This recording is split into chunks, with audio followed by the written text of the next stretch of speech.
Leafs Convo Hockey World. What is up? This is the Leafs Convo podcast. I'm Norman James, your host. Thank you so much for returning to the pod to hear us out yet again. Mike and I are ready to collab on some Leafs Convo. I'm sure the 7-2 win that they just produced in New Jersey will come up. It was a dominant style victory. All of the stars getting on the score sheet except for William Nylander. He's just getting back, but what's his deal? Mike and I will discuss, plus Kyle Dubas talking to Pierre LeBrun about what the Leafs plan to do in terms of transactions and acquisitions going forward. We're happy to hear that he is not going to do what his predecessor did, sending away assets and opportunity for aging players who really didn't bring back much. Yes, more on that coming up. Mike's ready to go. I'm ready to go. I know you are too. So what do you say? Let's pod. The Leafs Convo starts right now.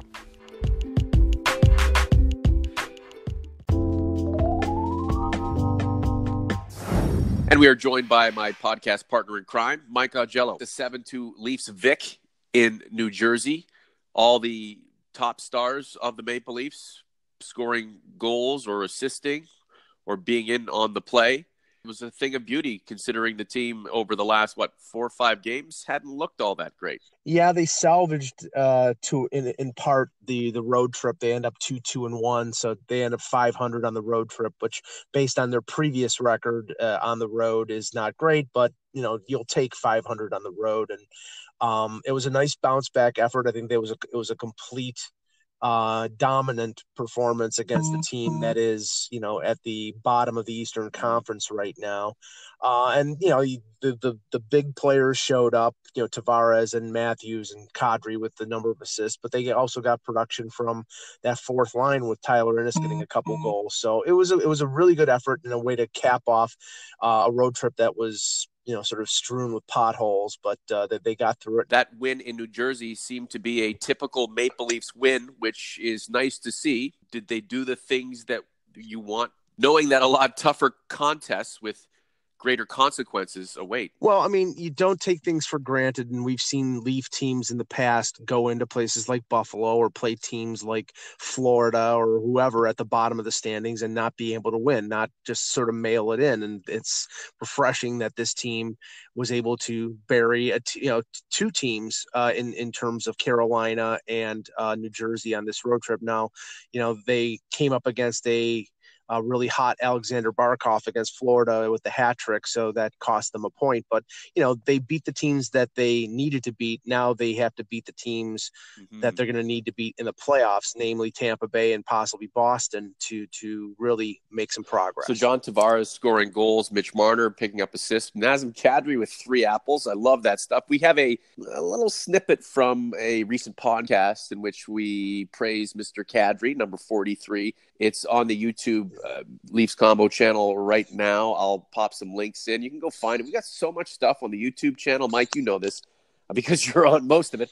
Explore. If you're on the YouTube channel, you just subscribed, explore, check out all of the stuff we've done, even some of our forgotten Leafs. Mike, we should try to get back into those, and some of our interviews that we've done, at least in the beginning stages of this new phase of the Leafs Combo. I even use it as reference for us to go back and refresh my memory on some of the things that we've done. It was tremendous to see, Mike, that these guys were all contributing. Tyler Ennis, I mean, he's a great fourth liner. 7 goals on the fourth line, but that's par for the course. Morgan Rielly is 11th of the season. He's still in the Norris discussion right there among the top scoring defensemen in the league. Marner, he's scoring goals. He's almost in double digits now. Marlowe, how many goals is that for his career? 544. He's tied with Rocket Richard. He's just keeps on going, clearly in the twilight of his career, and he will be unseated by a dynamic Maple Leafs forward coming through the pipeline in the future. But for now, he's in it to win it with the Maple Leafs. Matthews is 17th. Tavares, 21.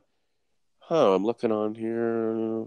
William Nylander is not in the box score among the point getters, and I'm not pissing on him. What's going on with him?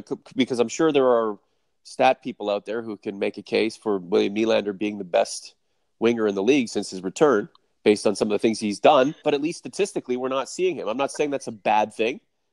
Mike, what have you noticed, or what haven't you noticed from this guy? Well, that was I haven't noticed him much, and that's, he's on right now on the line with Marlowe and Kadri, and I'm sort of like yesterday, because the talk regarding Nylander and his sort of ramp up to full speed was that it was going to take, and this came from like the sports science department of the Leafs, that it would take about 12 days. And yesterday was day 12. And, he's out there, but he's not really contributing. He's made a couple decent passes. I know he had a few assists in the one game against Carolina, I believe, but really hasn't made any kind of large footprint.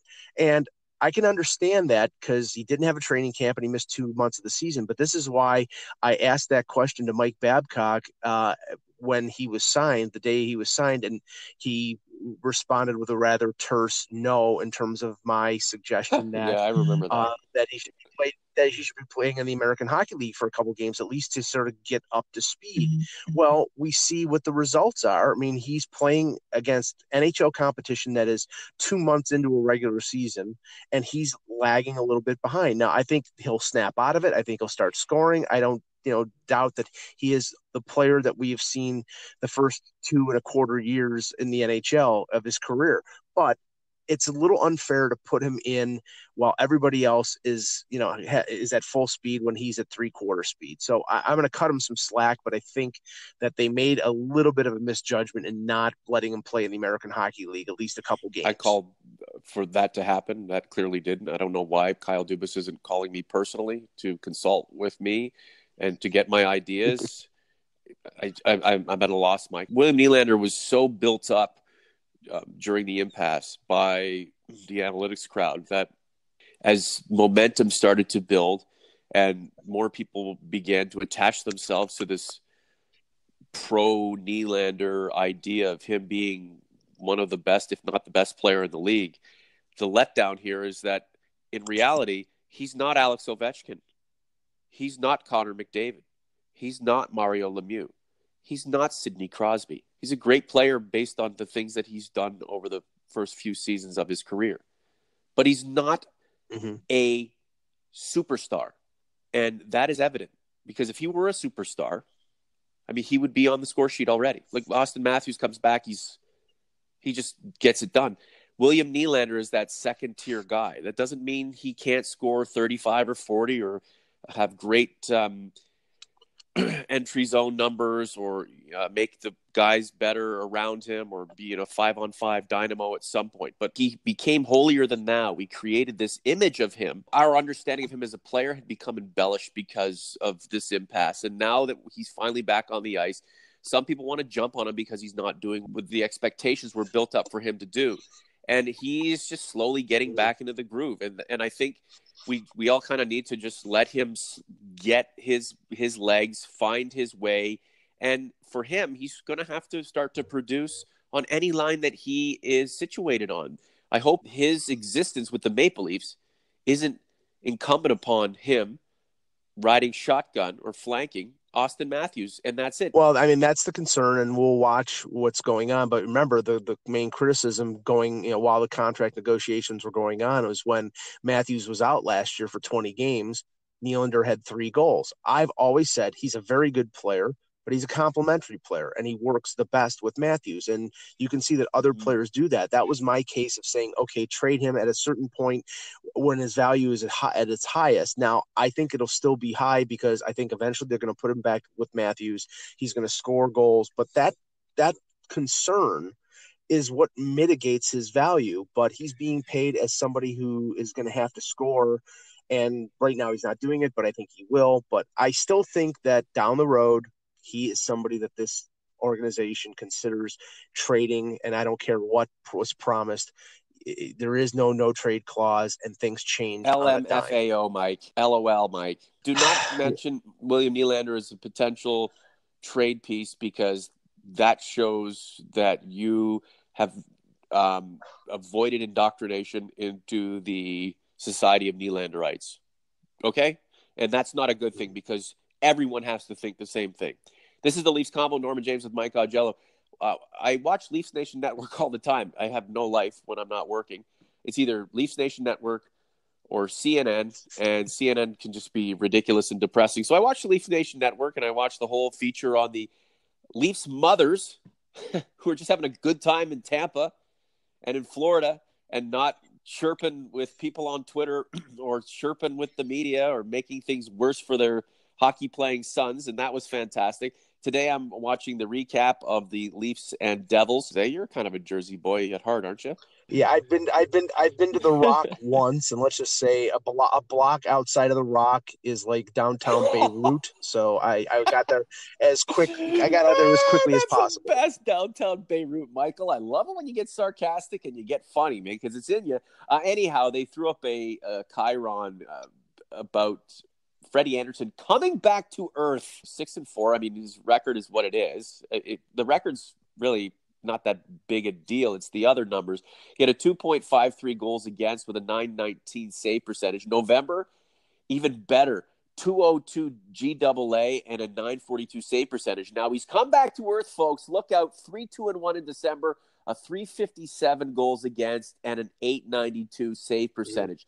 Is this just what a goaltender, any goaltender who starts and plays a ton of games traditionally does in a hockey season? Or is this perhaps a sign of Frederik Andersen slowing a little bit, maybe not in a concerning way, but something to watch, and also perhaps a byproduct of him maybe having to take on a bit more of a load, considering Mike Babcock doesn't exactly have 100% faith in the backup? A regular season has its ebbs and flows, and each player has that as well. And we've seen over the first 2 years of his Leaf career how Anderson struggled in October. Now he didn't do that as much this year. He's having a little bit of a struggle this year, but I think the team, the way the competition that they're playing in terms of Boston and Tampa, those sort of augment his statistics. And I do think that the fatigue factor is out there. I mean, even going back to training camp, people were asking, well, how many games do you plan on playing Frederik Andersen? They asked this of Mike Babcock, and Babcock said, well, it really depends on, I mean, he didn't say Garrett Sparks, but he says it depends on where we are in terms of playoff positioning and things of that nature. And what he's saying is, if I have to play him to get wins, if I have to play him to lock a certain spot, I'm going to play him. Now, the only thing that they don't do is play him in back-to-back situations. But I do think, as you said, the confidence in Garrett Sparks is not as much there as I think maybe Kyle Dubas would like, because Garrett Sparks has played 6 games. 3 of them have been good. 3 of them have not been good. And there aren't any answers out there because there are no goaltenders available in case somebody's hurt. But right now it's Sparks and it's Anderson. And I think Babcock has to use Sparks a little more. You think he should have played about 10 by now. I worry that we're going to have a point where there's a ramification of philosophy and ideas and execution, coaching staff and management not necessarily jiving. Kyle Dubas has given Mike Babcock Garrett Sparks as his backup. Mike Babcock doesn't seem like he really has a lot of confidence in Garrett Sparks. So guys, if you want to go deep into the playoffs and you want to win some extra games when Freddie Anderson's either tired, sick, or just needs a day off, you better get this thing figured out. And look, the backup situation is real deal, especially for a team like the Maple Leafs that hasn't won any playoff rounds. Kyle Dubas talking to the media. What did you make of Kyle Dubas's comments, and how could you break that down to simplify them as to what he's saying and what he aims to do to improve this team? Well, I mean, he had the media scrum on Monday, and then there was an interview with Dubas from Pierre LeBrun in The Athletic yesterday.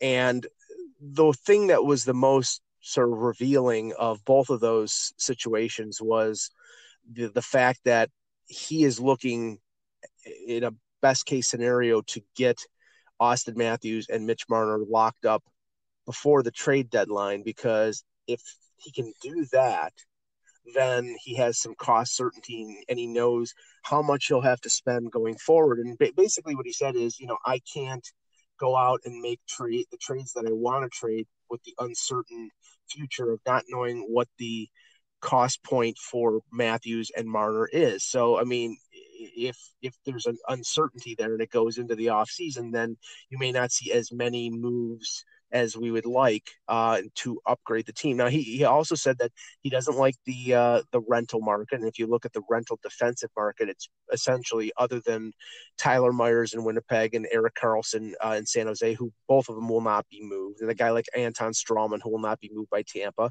are a bunch of 33 or over veteran defensemen who I don't think move the ball in terms of upgrading the Leafs blue line. I mean, Jay Bouwmeester is it looks like he's on his last leg. So I don't think he wants to go into the rental market. What Dubas is saying is, I'm going the proper path of asset management. Yeah, I'm not going to give up assets for guys who are going to walk away like they did with Brian Boyle and Thomas Buchanan's over the last two deadlines. What I'm going to do is, if I'm forced to give up a first-round pick or a Kasperi Kapanen or an Andreas Janssen, I'm getting somebody who helps me for more than 1 year.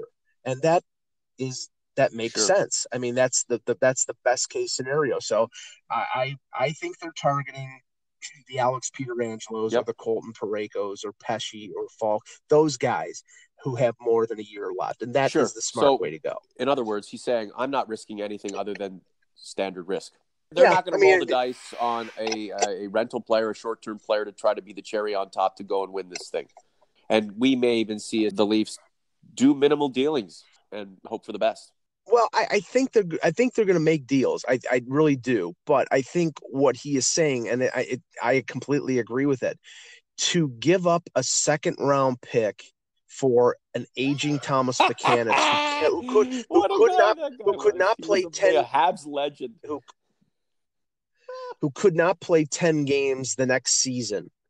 Okay, so that was just I said an unwise move. I don't care how he played in the playoffs when he was playing between Marner and Marleau. You know, he was a fine fill-in, but you gave up a top 60 pick.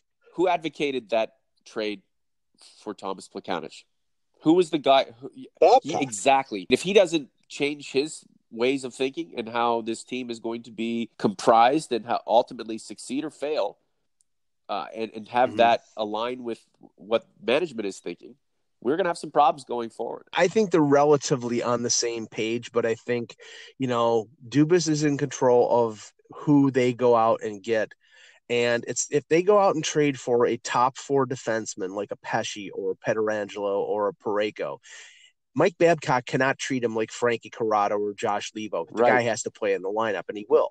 So, I mean, there's going to be that tug of war. He can do that with, players on the bubble. But when it comes to players that are making significant money, I mean, look at how he has treated the return of Nylander as compared to treating guys like Justin Hall and Freddie Gauthier. They're different things. Babcock knows that this player is signed for long term, and it's in his benefit to get him to work as part of his system. But there are differences in philosophies. But, a leopard doesn't change his spots. Babcock, I think, if all things are considered, he would have wanted to keep Curtis McElhinney. He probably would have wanted to keep Roman Polak on the blue line. I think, when he talks about the power play being their toughness, I think he's sending a message to Kyle Dubas that the power play can't be the toughness. I need some guys with size. And I think you may see Dubas go out and get those guys, but it'll be on the cheap, where he spends his assets is for that defenseman who is going to be a part of this team for more than just a year. Mike Babcock and Kyle Dubas need to sit down and get on the same page. And I hope that they are in sync. I hope that their visions and of a champion and how it should be put together are relatively close. But I hope that Mike Babcock isn't requesting things or sending messages to his general manager through the media, and Kyle Dubas in response is just essentially sending his message to Mike Babcock through the types of players that he forces Mike Babcock to use. Before we go, anything else you want to add? Well, just to mention for the upcoming World Junior, Ian Scott, the Leafs fourth round draft pick from last year, it was one of the two goalies selected. He's going to start one of the first two games that Team Canada plays this week, and it's very possible that Scott could be the starter over Michael DiPietro.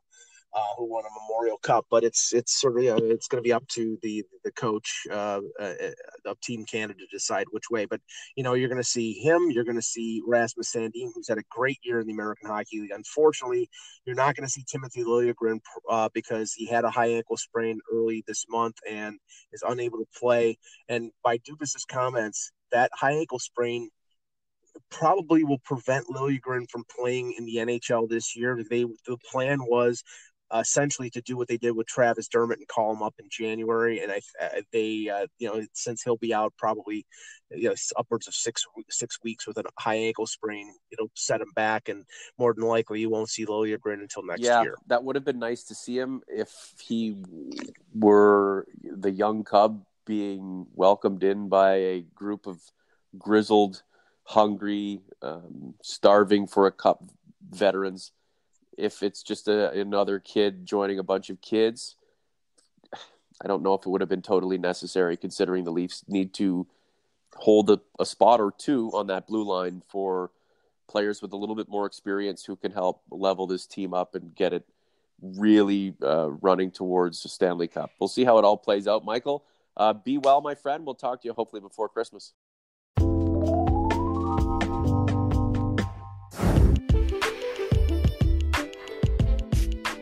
That is it for this episode of the Leafs Convo podcast. Thank you, hands emoji, blue heart. It means so much, your support. It's incredible. How do you listen to us, by the way, on one of the 20 premier podcast platforms you can find us on?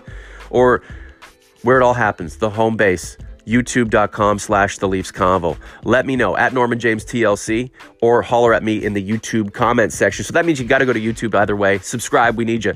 You can reach me via email, theleafsconvo@gmail.com, if you want to talk about sponsorship opportunities. We are looking for a title sponsor. We are looking for advertisers. Anything we can get our hands on to help strengthen and level up this project that we all love so much, the Leafs Convo. For Mike Augello, I'm Norman James. We'll talk to you soon. The Convo's out.